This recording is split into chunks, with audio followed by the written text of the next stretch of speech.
Coming soon, movie news with Niklsun. I'm your host, and on this show, every Monday, Wednesday, and Friday, we'll be going over all of the day's movie news and going over what it means for the production in general, such as casting decisions, trailer announcements, director announcements, things like that. So, without any further ado, let's get started with today's Hot Topics. And this first topic that we have to talk about today is in regards to the upcoming Fantastic Four movie. Now, up until this point, we have not seen anything official released from the movie whatsoever. Not even a logo, not even a title card, nothing. So there's now been two leaked photos that have come out. The first one was of Ben Grimm as the Thing, and it was basically like a chest bust of the final rendered version of what he would look like, but it looked like he was put into a scene for just getting the lighting options right and stuff like that. Like, it wasn't actually going to be used for filming because he is going to be a fully CGI character. Well, now we have our second supposed leak photo from the set, and this one comes to us for Doctor Doom. And I gotta tell you, if this is real, I'm conflicted on this, and there's a couple of reasons why. First off, I find that this costume looks ridiculously similar to the one that we saw in the original Fantastic Four movies. Most notably the Silver Surfer costume, because it was after he had been kind of destroyed already, so it was already battle worn, it was already kind of melted, which is very much what this looks like in this photograph here. But on top of that, the biggest thing that worries me about this, and it kind of goes back to the other photo, is the amount of green screen that we're seeing. Now, again, I need to preface this by saying these photos are out of context. We do not know when they take place. For all we know, they could have been shooting the exact same scene. We just don't know. We don't have that context yet. But just going based off of what we see in the pictures, and again, we've only seen two of them, but it's the only pictures that we've seen. There is not one bit of actual set. It is all green screen. And that has me concerned, because if we look at recent movies that have done mostly green screen shooting for a lot of their action sequences, the one that jumps to mind is Amazing Spider-Man 2. And looking at what they did with that film, just in terms of the storyline, they basically went, listen, we have almost an unlimited budget. Let's see what we can do just to show off. That was what I took away from Amazing Spider-Man 2. What can we do just to show off? And if that's what we're getting from Fantastic Four, I'm concerned. Now, the one ray of hope that I have, and it's actually, originally I was hesitant because of this guy's involvement, but then when I saw Days of Future Past, it really did kind of rectify it, and that's Simon Kinberg. Simon Kinberg is the man who brought us movies such as XXX State of the Union and X-Men The Last Stand. So his past track record has not been the greatest, but everybody has negative films that they put out. They put out films that just aren't very good. And it could be the result of their script. It could be the result of the direction. There's a lot of things that could come into play. When you look at a movie like Amazing Spider-Man 2, it was pretty much all of the above. But looking at the talent that they have involved in this movie, Simon Kinberg is the man who's writing it. He also wrote X-Men Days of Future Past, which that right there is already a check mark in the right side. On top of that, you have Josh Trank directing it, the man who brought us Chronicle. Now, he has only done one feature-length film, but it was a hell of a feature-length film. Chronicle is an unbelievable movie. It is a movie that it surpassed expectations because, A, it was found footage, but I think for most people it's their favorite found footage movie because of how it uses that technology and that technique. But on top of that, he made really interesting, grounded characters that people could relate to in a certain extent. So seeing him bring those sensibilities to Fantastic Four, I find is very fascinating. But there are a lot of things that have had people give concern, such as comments from actress Kate Mara that she was told by the director not to read any of the source material. Now, I don't know how accurate that was. There was an update that came out about that comment, basically stating that it wasn't that they're taking any one specific storyline, so that's why she didn't really need to read any of the storylines, but she did need to get a background on her character. So she did read up and understand about the character, which I did like the fact that they updated that story. The other thing that troubles me is the quote from, I don't know if it was directly from Josh Trank or if it was from someone close to the production, but they did say that it has a Chronicle feel. And I hope that as far as I'm aware, that does not mean that they are doing found footage, but they are making it feel as though it is kind of from somebody's perspective. And I feel that a movie like The Fantastic Four is the wrong movie to do that with. Again, this is all conjecture, basically, until we have context, until we know what the movie's about, until we actually see something from it. This is all just speculation and conjecture, so just bear with me for a sec. But, you know, there's something nagging on me that's saying this movie's going to be good, that this movie's going to be different. It's going to be something that we're not ready for, that we have not been expecting. And I'm really hoping for that, because Fantastic Four is the type of comic series where you really can do something different, something unique. The one thing that's going to make or break the movie is how they make Mr. Fantastic look. I think out of everything, that's going to make or break it, because inherently his powers will look silly. I mean, just look at the 2005 and 2007 film. They just looked silly. They looked, not just because they looked fake, just the nature of the power itself. It's silly. It's inherently just weird and silly. So them not only casting someone of Miles Teller's caliber means that we are going to get a rather fascinating version of Mr. Fantastic, but them having the cast that they do is one of the upsides to this film, at least for me. Now, going back to the picture here, the one thing that I take away from it, and again, we don't know context, so we don't really know how tall the guy is that's in this photo with him, but Dr. Doom looks pretty small. He looks really small. Now, this could also be forced perspective, so we could be seeing him standing much farther away, but just looking at the distance of them standing away from one another, it to me does not sound as though we are getting the Doctor Doom that I think we've been hoping for. This to me looks like it's a retread of what we've already seen. And actually, when this image first came out, I actually tweeted out and said that I think this is actually just a production still from the original films. But upon closer inspection, there are differences with it. It does look inherently similar. It's ridiculously close. But still, I mean, as much as I'm torn with this photo, I am still very much looking forward to this property. And I think that my interest in it is still due to the fact that we don't have anything from it. Once we start getting some actual news and some actual information about this project, which should hopefully be soon, I mean, between October and December is usually when we start seeing a lot of the summer films begin their advertising campaigns. At least we see a teaser trailer of sorts, or maybe even just a poster or a production still. But as far as I'm aware, they are wrapped. They wrapped a couple of weeks ago. And they are now working on post-production, which means that we should be getting something hopefully soon. I think what we're first going to get is we're going to get what the team looks like. And I'm really intrigued to see what we're going to get from this film, because I really do believe in Josh Trank. I do think that he has a really great visual style to him, and he's a great storyteller. So I do think that we are going to get a good film. But we need to start seeing something. You really need to start curbing this negative fanboy aspect which is happening, because if you go online and you read a lot of comments, not just about this picture but just about the film in general, a lot of it is negative. Like, a lot of people are against this film, and it's because they've been the confidence level that Fox is showing on this property is non-existent. It to us, it doesn't seem as though they are happy with what they're seeing, because they haven't shown us anything. Look at Marvel with Ant-Man. Marvel and Ant-Man have a very similar history with their project, because it's something that once Edgar Wright left, a lot of negative fanboy aspects attacked that property. And what Marvel has now done to curb that, they had a great presence at Comic-Con. They showed off some great test footage, and based on the descriptions, it sounds like it's going to be really cool to see. And on top of that, as soon as they started filming it, the next day we got our first official still. Now, it wasn't anything special, but it was just alerting people that, hey, listen, we know that you guys are hesitant about this film, but here, we are shooting it. Here's our first production still. This is giving you a sense of what the character is going to look like, about what the tone of the film could potentially be at certain points. And they really did curb that, because a lot of people now are starting to turn around on it.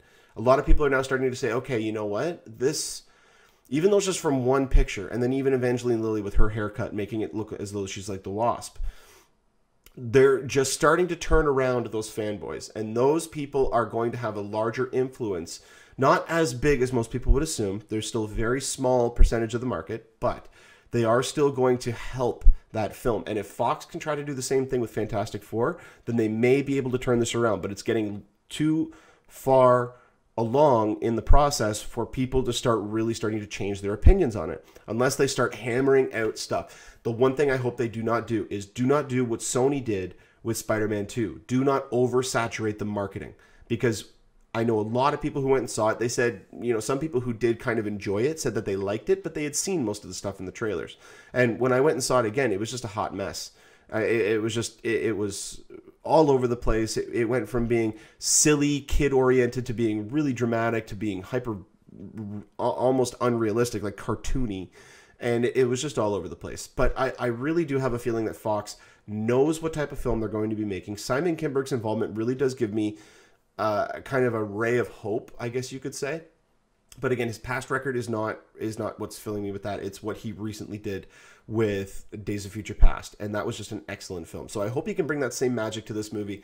And then with Josh Trank's direction and the amazing cast that they have with it, I hope we're going to be brought an amazing film. But if we get more information about this project, I will definitely update you guys on here.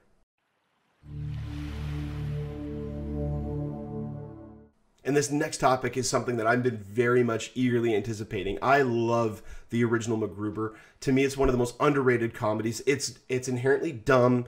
It does not take itself seriously, but to me, it's one of the most successful Saturday Night Live skits turned into a film. The only one that I can think of off the top of my head, and correct me if you guys can think of any others, there's Wayne's World, and there's Blues Brothers, and then there's Macgruber. It's so inherently funny. It really goes against MacGyver. It really hammers down how ridiculous of a premise that show was. But on top of that, they make this guy like MacGyver, but he's so inept. It's so funny. And I definitely recommend it to those who have not seen it. It is a very R-rated comedy, so keep that in mind. There's a lot of crude humor. There's a lot of swearing. There's a lot of over-the-top violence. But oh my God, is it funny. And over the past couple of years, Will Forte, who plays Macgruber, has been teasing a Macgruber 2. Now, Macgruber did not do very well in theaters, but it has developed a massive cult following on home video and video on demand. And for great reason. It is ridiculously funny. But they have been trying to get a sequel off the ground for a long time.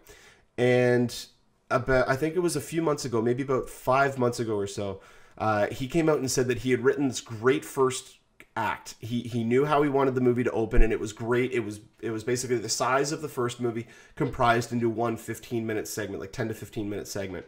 And then Jorma Taccone, one of the other members of The Lonely Island, who directed Macgruber, he was given that first act, and then he went and wrote apparently an amazing treatment for the film, and just blew all expectations out of the water. And this movie's apparently going to be huge, just in scope, not in budget or anything like that. Just in comparison to what they did in the first one, they just went all out with this movie. And the only thing right now that's holding that up is financiers. Them just finding a studio that's going to be willing to pay for it. Now, if I'm remembering correctly, I believe it was Universal who did the first movie. And I don't know how keen they are on doing that. They're already trying to revitalize a property which had a lot of money invested in it, but didn't quite make as much money as they thought, and that's Pacific Rim. So they are moving ahead with the Pacific Rim 2. But I don't know how likely we are to get this in the normal sense, because unless they basically bring out a petition where hundreds of thousands of people sign it to say, listen, give them $7 million to go make a movie, or give them $10 million to go and make a movie. And we're most likely not going to see it, which is really disappointing, because this is one of those movies that really does...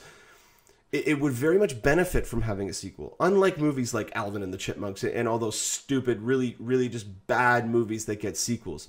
Because kids' movies are not meant to be dumb. Kids do not need to be told that they are 4 years old. I mean, look at what Pixar does. Pixar makes kids' films, but they are made also for adults, and that's one of the reasons why they are so successful. So if any of these movies that actually do inherently get sequels, a lot of the times they're only because the first movie struck lightning in a bottle, and they managed to more than double or triple what it cost to make in their box office pull. And when a movie comes out like this, where it doesn't quite make back its money, then the studios look at that and say, well, why am I going to invest in another one? It's not going to make back its money. And the studios, as much as people want to think this way, studios are not out to make the fans happy. They're really not. They're out to make money. And if they can find a winning formula to make money with little risk to no risk at all, they're only going to do that. That's why we live in an era where we're only getting adaptations and sequels and reboots. But this is one of those movies where I really do think that a sequel would really benefit not just benefit the original film, but just benefit the genre. Because this is one of those R-rated comedies. It's one of those rare things that comes out, like The Hangover or like Horrible Bosses or Hot Tub Time Machine, that comes out and just really strikes a chord with a lot of people. And Hot Tub Time Machine is another movie that wasn't wildly successful, but we are getting a sequel to it. Same with Horrible Bosses. Now, Horrible Bosses was a much larger success story, but I really do think that we could all benefit from Macgruber too, and I really do hope that they're able to come through with it, because I'm waiting for it. This is a movie I really do want to see, and I think it would be awesome if they did, because just the character alone is so inherently funny. He's so stupid, but he's so funny. And yeah, I really do hope that we get this movie off the ground. I hope that somebody decides to actually bank it, or if they say, listen, we got to go to Kickstarter, we got to go to FanBacked, or any of those great websites where you can go to try to get a property funded. Then if they go that route, I'm definitely going to be supporting it. I don't know how much I can support it, but I will do whatever I can to see if this movie can get off the ground, because I really do think that it's something worthwhile. But if we do get more information about Macgruber 2 on here, I will definitely update you guys on here. And this next story that we have to talk about here is about Guy Ritchie's upcoming King Arthur adaptation. Now, he's been working on this film for a while. He was actually working on it about 4 years ago. And I do remember hearing that Kit Harington and, what's his name? Joel Kinnaman had been cast as both King Arthur and Lancelot in David Dobkin's adaptation. And that movie was moving all steam ahead. And then all of a sudden, the studio did not want to commit the budget to a movie that did not have bankable stars on it. So the project actually just fell apart, and David Dobkin went on to work on other projects. I think actually the most recent movie that he's done is the upcoming Robert Downey Jr. movie, The Judge, which I'm very much looking forward to see, and I hope that I get to go to TIFF to go and see it. But as it stands right now, King Arthur by Guy Ritchie is back on track. They have a scheduled release date of July 22nd, 2016, which, funny enough, it's actually going to be opening up against the upcoming adaptation of Power Rangers, which, again, everything that I'm hearing about that project so far, I'm getting really excited for. But that's another topic for another day, and I've already kind of touched on that before as well. But it looks as though Guy Ritchie has actually found his King Arthur in Charlie Hunnam. Now, for those of you who do not know Charlie Hunnam, and shame on you if you do not, because Charlie Hunnam is probably one of the most badass television characters on television outside of Breaking Bad. And even then, I think he could take Walter White for a run for his money. But what he does as Jax on Sons of Anarchy is just on another level. I mean, the guy is so tuned into that character that he almost can't shake it off when he does another project. Like when you watch Pacific Rim, if you've watched Sons of Anarchy and then you watch Pacific Rim, he's playing Jax. And that's, to me, I don't know, because I don't think that it's because he can't act, because anybody out there who has seen the movie Green Street Hooligans knows that this guy can act. That was a movie that he did back, I think it was in 2003 or 2005, where he played a soccer hooligan. That was such a performance. That was just a great movie in general, but his performance in that movie is just, it's fantastic. And seeing him now bringing the character of Jax to a close, because Sons of Anarchy is ending on its 7th season, which starts September 9th. But him being cast as King Arthur, I really think that this is a role that he can really sink his teeth into. Now, he was originally signed up to play the role of Mr. Grey, of Christian Grey in 50 Shades of Grey. And after about 3 weeks to a month, he dropped out of that property, and he was replaced by Jamie Dornan. Now, a lot of people said that, you know, it was because he got a lot of negative feedback from fans of the books, but it really had nothing to do with that. It was the fact that he didn't want to be pigeonholed into that type of a role, because if that movie is going to be successful, I believe it currently still has the #1 viewed video on YouTube for the trailer. So that movie is going to be successful, which means he's going to be tied up in the sequels if he was to sign on. And I know that he does not want that. He really wants to branch out his career, especially with Sons of Anarchy ending. He's going to have the chance to now do more films. We know he's going to be coming back for Pacific Rim 2. And now he's going to be playing the role of King Arthur. One of the other fascinating aspects of this is because I really do think that he can take this type of character because it's going to be more fantasy. He can really take the reins of this character because it's going to let him let loose. But on top of that, Idris Elba was cast about 3 weeks ago or about a month ago as the Merlin-type character who actually mentors and trains Arthur in this film. And that to me is perfect casting, not only because he was great in Pacific Rim together, but because you have an actor like Idris Elba who can do anything. The guy is so charismatic. He is able to just bring it all to every role that he does. And being a mentor, absolutely. Absolutely. I think this is almost pitch perfect casting. And then we have Elizabeth Olsen as well, who looks as though she's going to be playing the female lead. Now, they haven't said whether or not this is going to be Guinevere or if this is going to be some other character. If they're going the classic route, I can see this being Guinevere, but Guy Ritchie came out a while ago when he first talked about this property. And he talked about how he envisioned it as a 6-film saga. Now, I don't think that Warner Brothers is going to automatically greenlight 6 films. They're not going to do that.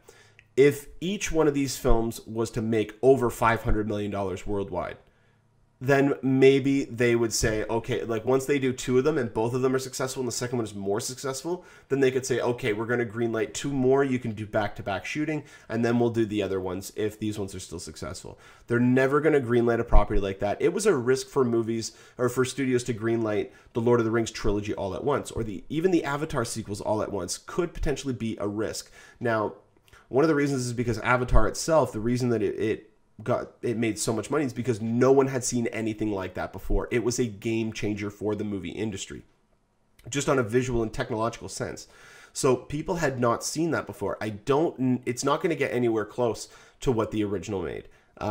It might make the $1 billion club. I don't know. It's too early to tell what Avatar 2, 3, and 4 can do. But studios nowadays are not willing to do anything like that. They're not willing to bankroll several films in a row unless they already have a proven track record. That's why you see companies like Marvel saying we've got 9 films in the works right now, because they've had the last 6 years establishing their fan base, their loyal following. So I don't see that happening as of yet. But if this movie knocks it out of the park, which so far it has the ingredients to do so, especially with bringing on people like Idris Elba and Elizabeth Olsen and even Charlie Hunnam, you're getting bankable, recognizable stars. Not necessarily bankable in Charlie Hunnam, but you're getting recognizable stars. You're getting people who are capable of performing things like this. But on top of that, it's a story that, with the exception of the Clive Owen movie that came out about 10 years ago, we haven't seen a lot of recent versions of this. So I am very much excited to see what they can do with today's technology, what angles they can try to approach with the story. It is fascinating to me, especially under the tutelage of Guy Ritchie. I think this is going to be a fascinating looking film. And, you know, my excitement's only going to be increased once we see what he has in store for The Man from U.N.C.L.E., because he's currently in post-production of that movie right now, which stars Henry Cavill and Armie Hammer. So once we get that movie out of the way and we see if he's brought his visual style back, because I really did like the Sherlock Holmes films. I liked the story of the second movie a little bit more than the first one, in terms of, I really did like, or it could have even just been Jared Harris's performance as Moriarty. I really did like his performance as Moriarty and that character in general, but you could really see that Guy Ritchie was not as invested in the second one as he was in the first one. And I think that's another little wrinkle in the reason why we have not got a third one. Most of the time it's just scheduling when it comes to that film. But I do think that it is something to do with Guy Ritchie just wanting to branch out and do other properties, which he's going to have done 2 of them. He's going to have done Man from U.N.C.L.E. and then King Arthur, and then maybe siege back into Sherlock Holmes 3 if he ends up directing that film. But yeah, with his version of King Arthur coming out, I'm very excited. I mean, again, we don't have any information to base it off of. It's just the talent that's involved. And to me, this so far is a winning ingredient to this property. I really do think that this could succeed. And I'm all for anything Guy Ritchie does, especially Snatch. Snatch is just one of my all-time favorite films. I love that movie. Now, Swept Away is another story altogether. That I don't even want to start talking about that movie because that was just Madonna's influence all over it. But anyway, this movie is so far scheduled to come out July 22nd, 2016. if they're already casting the film, they are most likely in line to release the film on that date. So I don't think this movie's going to be pushed. I definitely think we're going to be getting it as a good, big, epic summer action film. I'm very much excited for this, and I can't wait to see Charlie Hunnam really start to break out, because I've been a fan of his ever since Sons of Anarchy. Ever since Sons of Anarchy started. And, I mean, it's just such a fascinating character, and I think what he can do with someone like King Arthur, I think we're really going to see something unique from him. But if we get more information about this property, I will definitely update you guys on here.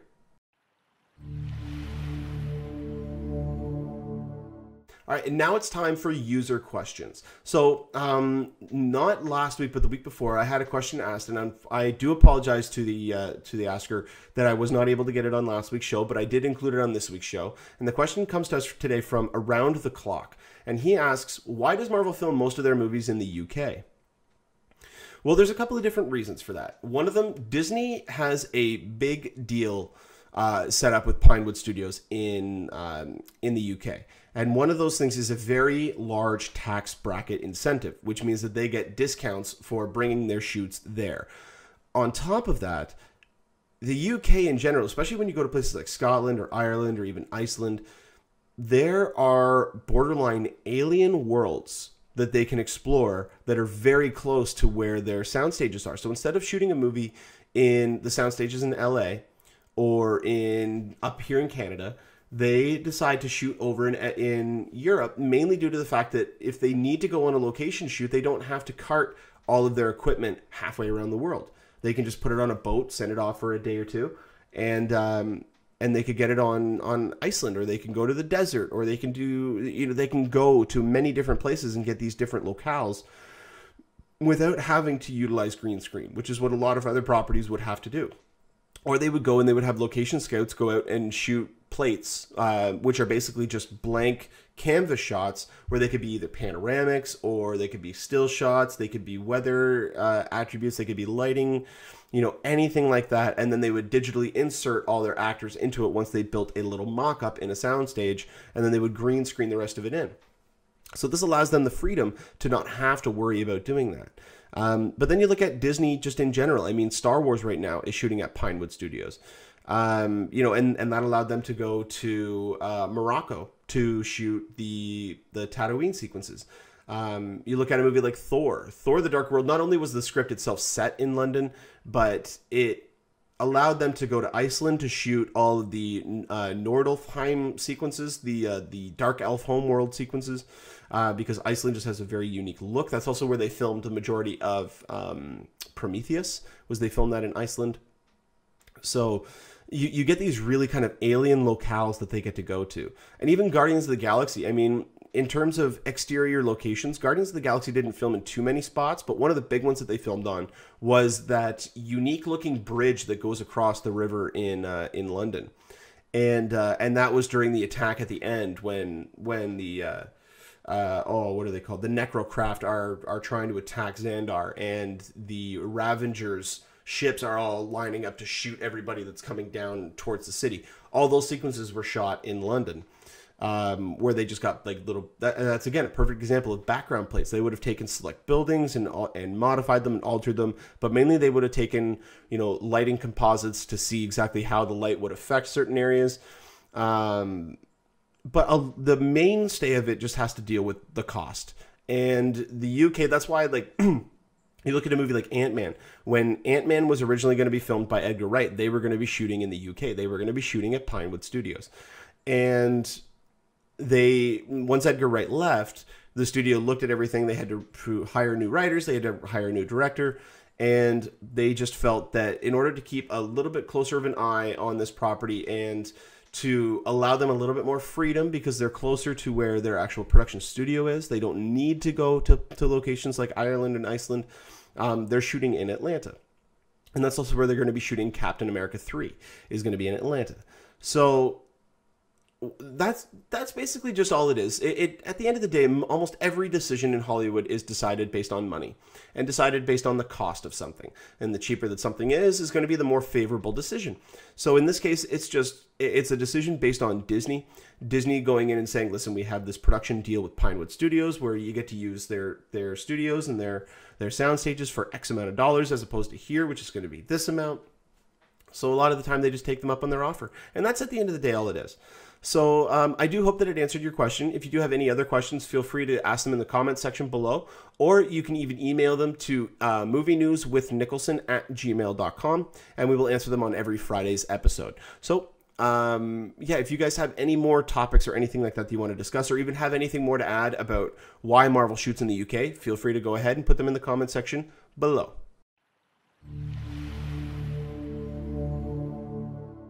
Well, that'll about do it for us here on Coming Soon Movie News with Niklsun. Thank you so much for watching. You guys have been a great audience. Go ahead and click the subscribe button there in the bottom corner. You can get updates whenever we post a new video.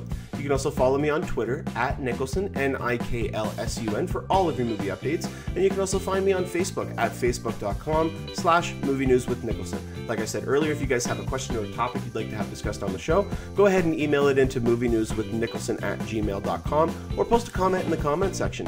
And until next time, you guys enjoy the rest of your day. Take care.